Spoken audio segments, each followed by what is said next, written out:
Chanter pour les Verts et animer nos tribunes à domicile comme en déplacement. Voilà la raison d'être Magic Fan.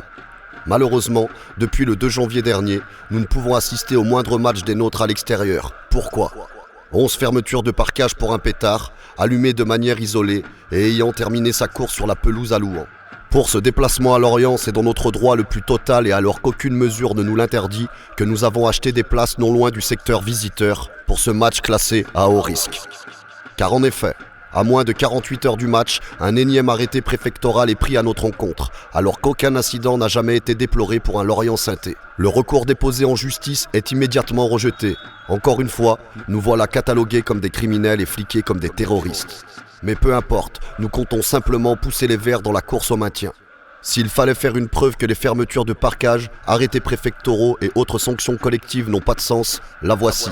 Pendant 90 minutes, une centaine de supporters aura chanté à la gloire des Verts au milieu de centaines de supporters lorientais sans qu'aucun incident n'ait été à déplorer. Et puisque le dialogue entre les parties prenantes vaut mieux que des sanctions collectives, le club de Lorient nous a même proposé de nous ouvrir le parkage visiteur.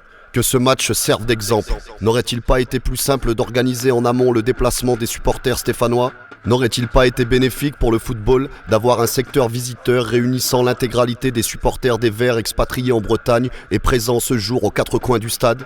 Des unités internes au club via le SLO et autorités via la DNLH ont été créées pour encadrer les déplacements. Mais que font-ils puisque ceux-ci sont dans la plupart des cas interdits ? Pour l'attractivité de notre football, que M. Delaunay et sa clique fassent leur boulot. Il n'est pas convenable d'interdire 300, 1000 ou 3000 supporters visiteurs lorsque nos voisins européens parviennent à en gérer 10 000. La France a bel et bien un problème avec ses supporters, mais veut-elle réellement le résoudre ?